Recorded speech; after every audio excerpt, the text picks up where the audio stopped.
My name is Mark Hanley. I'm 42, and 6 months ago, I was replaced by a dashboard. No meeting, no handshake. Just a brief calendar invite with no subject line, followed by a 3-paragraph email from the CTO that opened with, "As part of our automation roadmap," and ended with, "Your role is no longer essential to our growth strategy." I'd been with the company for over a decade. Started when we were 4 people in a shared office above a printing shop, manually tracking fulfillment pipelines with color-coded spreadsheets. No one had titles back then. We just solved what needed solving. I didn't have a resume full of Ivy League degrees. I had something better: memory, pattern recognition, operational judgment. The kind of judgment that doesn't show up on graphs but tells you something's off when numbers still say it's fine. In logistics, everything works until it doesn't. The dashboards they replaced me with were clean, pretty. They told a story, but it wasn't the whole story, and it certainly wasn't the right one. I remember sitting in that last meeting looking at the head of people operations, a woman who'd been there less than 4 months, reading off a script about efficiency realignment. I didn't argue, didn't defend myself. I just nodded once, stood up, and left. No box, no drama. Just walked out of the building I helped scale, past a new poster in the lobby that said, "The future is data." Maybe, but I'd spent too long in the back end to believe that. Because I knew what the system didn't. I knew the clients who lied about capacity, the warehouse manager in Nevada who always padded his forecast by 6%, the one distribution route that failed every December 12th, no matter the weather. I'd flagged those things for years, fixed them before anyone noticed. And now the assumption was, a dashboard could replace that? Sure, until it couldn't. So I went home that night, took a long walk without music, and made a single note on my phone before I went to sleep. Let them feel what they can't measure. The first few weeks after I left felt blank, not empty, just still. You get used to noise in operations, Slack pings, supplier delays, someone from finance just checking in. The kind of constant pressure that trains your brain to think 5 steps ahead before anyone else even sees the issue. When that pressure disappears overnight, what's left isn't peace, it's silence. But silence isn't a bad place to start. I didn't reach out to anyone. No passive-aggressive posts, no moving on to new opportunities update. Just turned off notifications and let the world forget me. And slowly, I started remembering things they'd stopped listening to. Little patterns, soft signals, the kind of stuff that gets filtered out when leadership insists we've made decisions more data-driven. Like how the Kansas facility always shows 99.7% fulfillment on the dashboard, but only if you exclude the last-mile reroutes that never get logged because they're done manually, off books, by the same 2 drivers who've been covering for poor forecasting for 3 years straight. Or how the supplier we onboarded during COVID, the one who promised 2-day turnaround on custom packaging, always takes 5 days in reality, but sends pre-dated invoices to make up the difference. That's the kind of stuff I used to catch. Not because it was in the system, because it wasn't. You see it if you've been in it long enough. And I had. That's what I kept thinking about at night. Not the people who pushed me out, but the systems they trusted more than me. The dashboards, the metrics, the automated alerts that ping too late or not at all. They didn't fire me to hurt me. They did it because they thought they'd outgrown me. And that's the part that stuck. Because in their eyes, I wasn't part of the system anymore. I was legacy, obsolete. That word hit different when I read it in the exit email. We appreciate Mark's contribution to our early-stage growth, but his skill set is no longer aligned with our automation-first strategy. Translation? Judgment isn't scalable, so they tried to delete it. Fine. Let's see what happens when the alarms stop before the fire starts. I didn't plan to start a company. Not at first. It began as a folder. On my desktop, top left corner, titled, "What It Missed." Every day, I'd add a new note. Sometimes just a phrase. Volume capacity. When Kansas hits 98%, check Topeka. Q4 routing risk. Holiday surge mass driver fatigue. Other days, I'd write full breakdowns, process loops, failure chains, escalations I'd seen 100 times that never showed up in reports, not because no one noticed, but because no one knew where to look. It was supposed to be for me, just a way to not forget. Then Tanya called. She was one of our vendors, small operation out of Colorado, honest, sharp, and completely ignored by Relay's new procurement AI. She used to call me directly when things got tight, not to complain, but to warn me. The kind of partner you don't find twice. Her voice was tense. "Mark, your system's gone. The new one doesn't flag our volume dips until it's too late. It's already cost us a contract." I didn't gloat, just asked what happened. They said it would self-correct over time. "We don't have time." She paused, then asked, "Are you consulting yet?" I told her the truth. "No, but I'm writing." "Good, because we'll be your first client." I opened a clean doc that night, gave it a name, Quiet Path. Didn't pitch it, didn't register anything, just started drawing. It wasn't software, not yet. It was a way of seeing, a framework for identifying the space between what happens and what gets recorded, what breaks, and what alerts after it's too late. I built the first model in Airtable, used conditional formatting to mimic early failure signals. Nothing fancy, but it worked. Tanya gave me real data. I plugged it in, built a simple risk tracker, a forecast scrubber, and a flagging logic that didn't rely on averages. It caught 2 issues in the first 5 days that her new system had missed completely. "You built this from scratch?" she asked. I said yes. But what I meant was, I rebuilt the parts they threw away. 2 weeks after Tanya signed on, she introduced me to a second client, a mid-sized distributor in Utah who'd been burned by the same thing, over-reliance on dashboards that simplified what needed to be understood. Their problem wasn't failure, it was blind confidence. The system showed green. Reality was amber, bordering red. Nobody noticed until a penalty clause kicked in. That's when I realized something. These companies weren't suffering from chaos. They were suffering from false clarity, the kind that comes from charts that smooth over noise, from alerts that say healthy, because no one told them what unspoken risk looks like. I'd seen this before. At Relay, I spent years being the guy who noticed things early. A single warehouse shift that seemed slower than usual. An account manager who used to copy me on everything and suddenly stopped. A shipping partner who'd never asked for help before, now sending vague questions on Tuesday mornings. You can't train a dashboard to notice those things. But people like me? We don't forget them. I started mapping failure patterns. Celine, my first hire, a systems analyst who used to run internal QA at one of the country's largest cold storage chains, helped me convert the raw notes into logic trees, not code, decisions. We built simple blocks. Volume variance versus team stress level. Delay frequency versus inbound chatter tone. Exception triggers versus who actually responds, not who's supposed to. It wasn't fancy, but it worked. We called it judgment layer, not because it made decisions, but because it exposed the space where decisions should happen.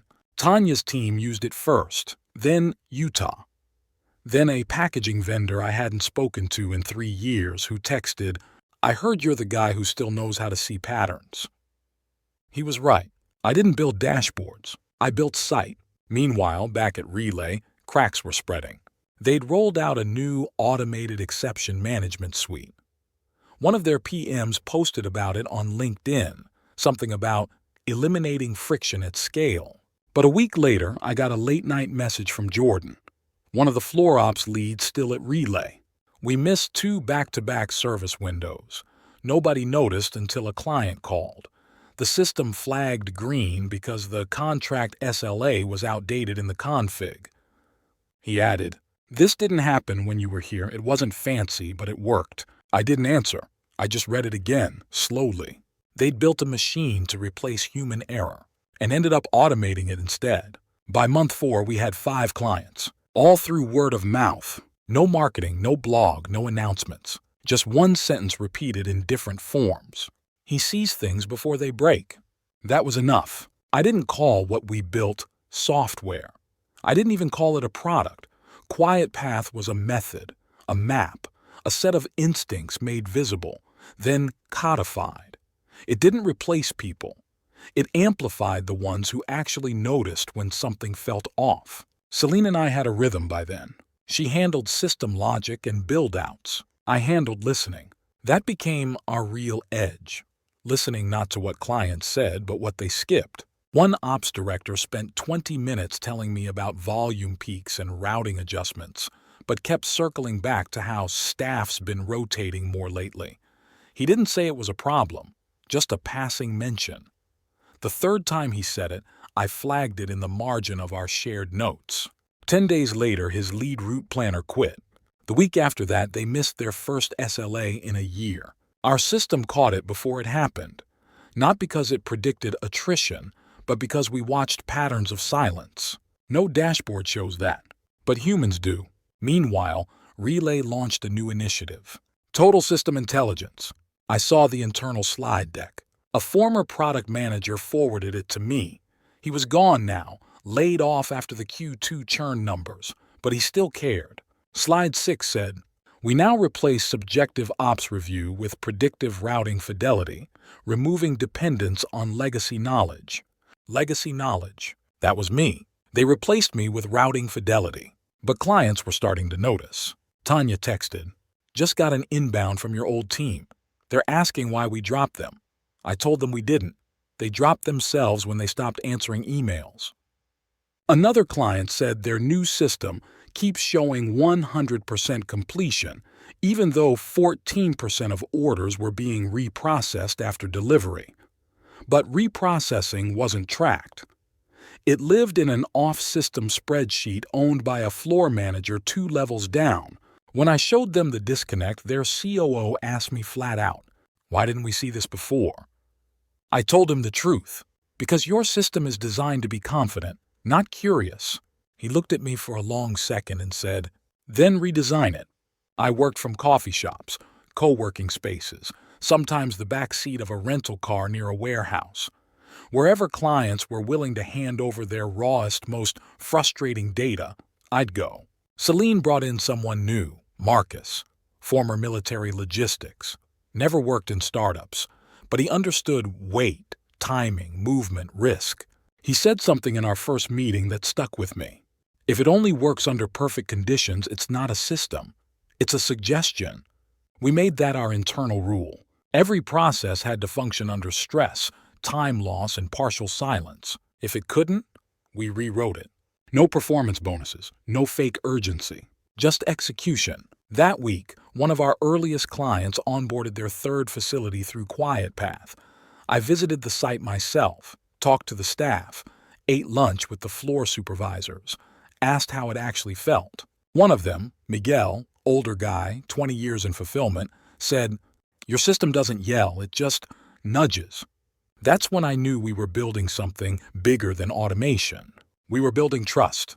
Meanwhile, Relay's dashboard failed to catch a surge misfire on their western corridor. Volume spike, holiday delay, weather hiccup, all predictable if anyone was still watching. They weren't. The algorithm smoothed over the chaos. The board saw expected variance. But behind closed doors, clients were walking, slowly, quietly. One of them, ours now. No press release, no announcement, just a signed agreement. 2 weeks later, I got a voicemail from the CTO who replaced me. "Mark, this is probably overdue. We're looking to recalibrate. I'd like to talk. No pressure, just see where your head's at." He didn't say the word, but I knew what it was. Consulting. They wanted the guy the dashboard couldn't replace. I waited a full day before calling him back. Not to be dramatic, just to think. I wasn't interested in some symbolic return. I wasn't nostalgic. I just needed to know what he actually wanted, and if he understood what went wrong. We spoke on a Tuesday morning. His voice was different, less confident, like someone who'd seen a machine do everything it was supposed to do, and still watch the building collapse. "We've had some issues," he said, skipping past pleasantries. "Some missed signals. Feedback loops aren't catching failure patterns early enough." I stayed quiet. He added, "It's not critical yet, but the board's getting restless." Translation. The system is showing green, but the ground under it is buckling. He asked if I'd be open to a consulting engagement. Short term, discreet. He used that word twice. Discreet. That told me everything. They didn't want help. They wanted cover. A human face to quietly clean up the mess the dashboard never saw coming. I didn't agree. Not immediately. Instead, I said, send me the last 60 days of internal failure reports. Full raw format, no summaries. And I want access to the exception logs, escalations, and alert modifications. If I'm going to look at it, I'm going to see it. He hesitated. That's a lot of access. That's the cost. 10 minutes later, the files started arriving. That night, I sat at my kitchen table with 2 monitors, a notebook, and no music. Just me and data. It took 3 hours to find the first failure pattern. 3 missed delays on Route 12A, all showing cleared, all marked with an acceptable variance. Except variance logic had been rewritten in the last update, stretched just wide enough to make the numbers pass. No one flagged it, because no one was watching. The system had been optimized for silence, not accuracy. By the end of the night, I had 7 confirmed failures, not catastrophic, but cumulative. Silent losses that showed up 2 quarters later as margin pressure, and by then it would be too late. I emailed the CTO with a short note. 7 faults, all pass validation. I'll send full write-up tomorrow, but you're flying blind. His reply came an hour later. Can we talk? We met in person the next day. Neutral location, no office, no logos, just a quiet cafe with weak coffee and no Wi-Fi. He looked tired, less polished than I remembered. I'll be honest, he said. I thought we could scale past judgment, that the system would learn. I didn't nod, didn't agree. I just looked at him and said, you didn't build a system. You built a mirror, and now it's only showing you what you already believe. He didn't argue. That was new. We talked for an hour, no anger, just facts. I laid out a path, small pilot, 3-week audit, fix 1 live region, not the whole thing. No fanfare. He agreed. I made 1 condition. I'm not reporting through your hierarchy. If you want results, I need to bypass the people who built this problem. He paused, then said, done. We shook hands. No title, no announcement, no promises. Just a contract. I didn't feel vindicated. I felt precise. The first thing I did when I re-entered Relay wasn't audit the system. It was audit the silence. I asked for transcripts, not of failures, but of the meetings that happened afterward. Escalation calls, Slack threads, Jira tickets. I didn't want to see the errors. I wanted to see what people didn't say. The dashboard had done its job. It centralized visibility. But in doing so, it killed responsibility. Everyone assumed someone else was watching. No one was. I mapped the last 5 known incidents. Every one of them had at least 3 bystanders. People who noticed something odd but said nothing because the data looked fine. I walked into a meeting with 4 regional leads and wrote 2 words on the whiteboard. False trust. No preamble. No slides. I turned to the team and said, this is the biggest problem you have. Not errors. Belief in systems that no longer reflect reality. One of the newer leads, a guy with perfect KPIs and a degree in systems engineering, tried to push back. Isn't that what dashboards are for, to eliminate gut decisions? I shook my head. Dashboards eliminate noise, but judgment tells you whether the signal means anything. He didn't respond, just stared at the board. Over the next 2 weeks, I worked alone. I reviewed old SOPs, rebuilt fragments of the alert logic from memory, met with facility managers who hadn't been asked for input in over a year. One woman in Texas told me, we used to have gut checks every Friday. Now it's just charts. Nobody talks until something breaks. That was the theme. Everyone had been trained to defer upward, to the system, to the data, to the interpretation. But no one owned decisions anymore.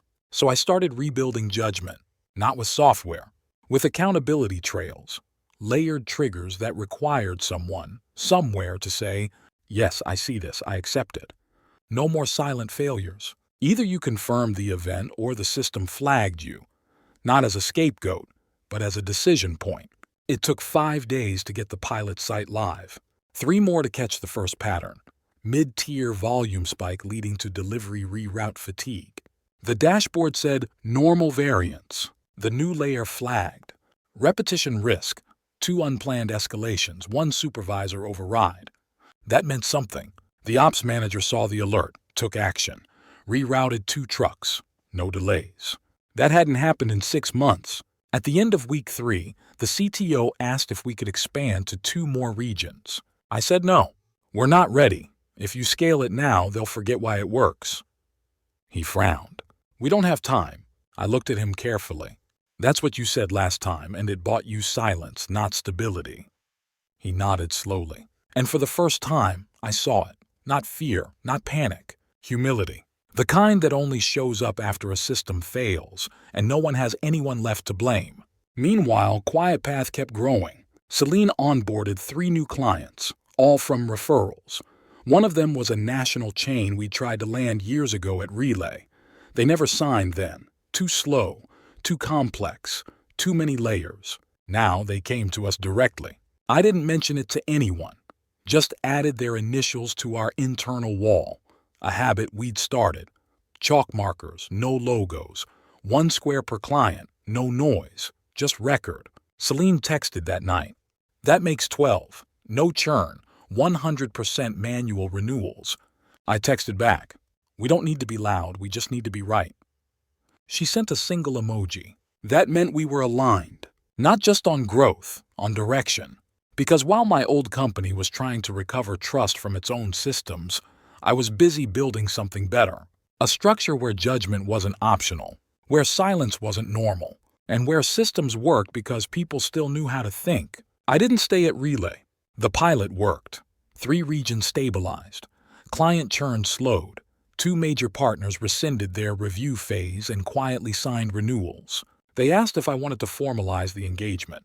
A new role, VP level, rebuild the human layer of operations. I told them no.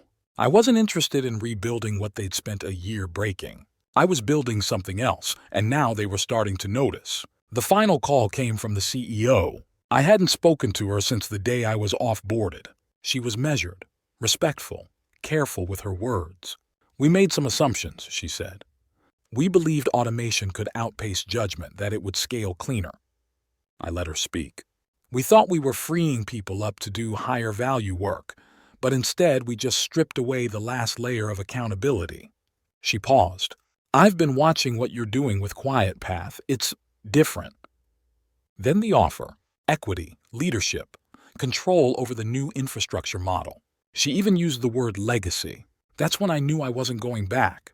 Because what we were building wasn't a legacy brand. It was an exit route from everyone else's mistake. At QuietPath, we had 16 clients. 0 churn. No outside funding. No marketing. We didn't scale like a startup. We scaled like a solution. Sideways, deep, controlled. Celine and Marcus ran everything on the inside. I only stepped in when something broke that no one could name.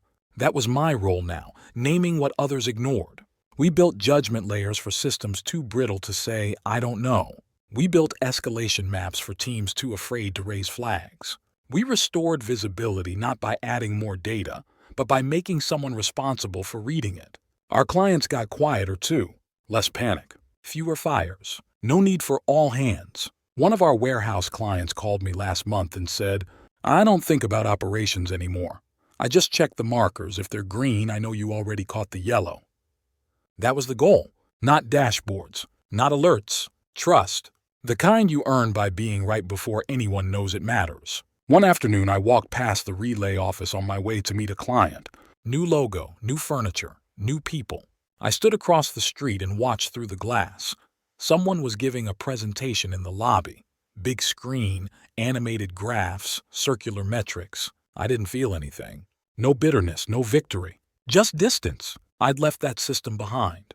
And now I was being asked to replace it. 2 weeks later, we signed the biggest client in our pipeline. A national freight network that had quietly asked us for an audit of their vendor evaluation logic. They didn't say it out loud, but we knew what it meant. They were preparing to switch from Relay. We finished the audit in 9 days. At the end of the presentation, their COO looked at me and said, We don't need a dashboard. We need a spine. I told him that's exactly what we build. He signed the contract. 3 years ago, that client wouldn't even have taken my call. Now they were betting their entire fulfillment structure on our system. Not because we promised intelligence, because we guaranteed judgment. One night, Celine and I were the last ones in the office. She leaned back from her desk and asked, "Do you think they get it yet? The ones who replaced you?" I thought for a long second, then said, "They don't have to. Their clients do. Because in the end, no one needs to understand what you built.